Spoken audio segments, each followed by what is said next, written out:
Hello and good day. How are you all doing? Business owners, entrepreneurs, team leaders. I hope everyone is doing well and your team is doing very, very well. Stay safe during this period and don't worry, everything will be okay. So, last video we talked about observing. As a leader, you need to not make conclusion, observe clarity before conclusion. And we want that as a leader of a team, as a business owner, your team is actually expecting a lot from you. So for that, we need to be clear about what we are doing, and we must be in a position where we are able to lead them. So clarity is very important. So what's the second part? The second part is actually engaging your teams. You see, our enterprise, our organization does not exist just because we are the only person over there. Worse is if we think that we are the smartest person over there. The organization is running because there is a team that is operating, and this is a very, very crucial moment.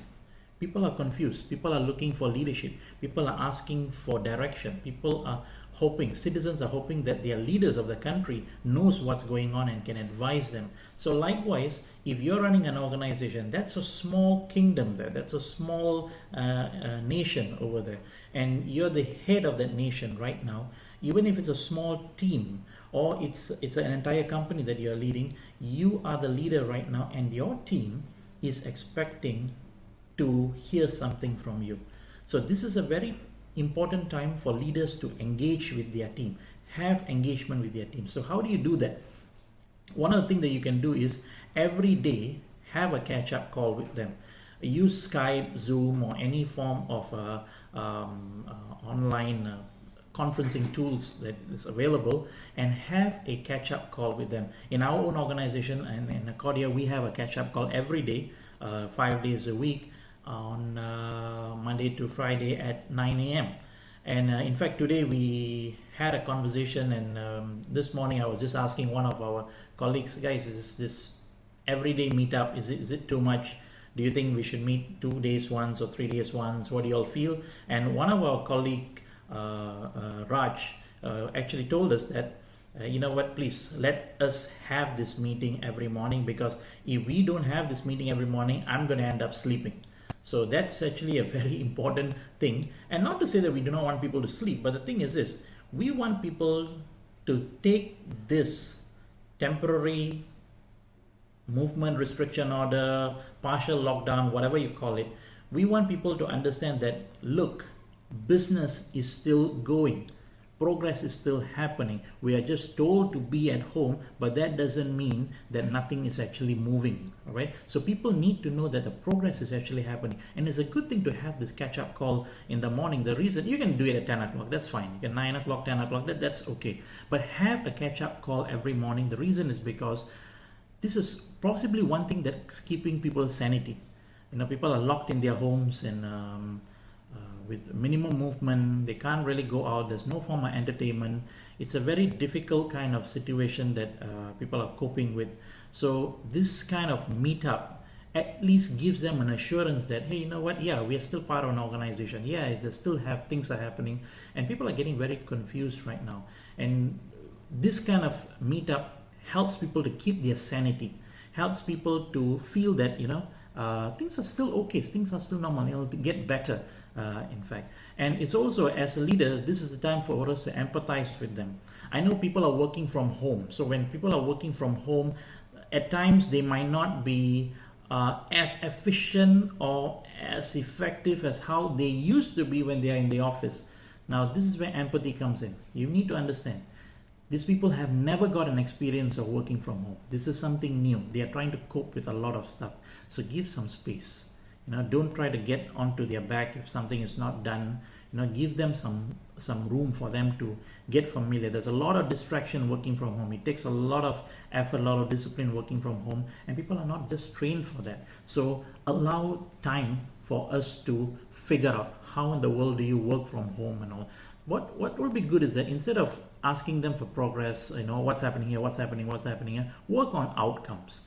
Okay, next task is this. All right, okay, you think you can report something tomorrow? Okay, by when can you do it? One other thing that I believe the leaders should ask people is that instead of giving them a deadline, ask them for a deadline. Okay, so Peter, you're working on this. By when can you get back to us? Can I get back to you on Friday? Well, Friday will be end of the week, then it'll be too long. Okay, I tell you what, you may need more time, but let's do a catch up on Wednesday anyway. Wednesday, let's do a catch up. It's okay, we do not have much progress, it's fine, but at least we know what is going on, and if there's any gaps, we can fill in and all. And the purpose of it is not to check on people, the purpose is actually to help people. And that is going to be a very crucial part of engagement with your team. And the other thing is also, we want people to understand what's going on. Now, this is where authenticity comes in. As a leader, it is time for you to be authentic and tell people that things are not going to be very good. So the authenticity is very important, and acknowledge, accept that fact that the situation out there is not that great in terms of business. But at the same time, I want you to also give them the assurance. People need that assurance right now. See, this is where sometimes it becomes a challenge. You say, like, I'm myself not sure what's going on.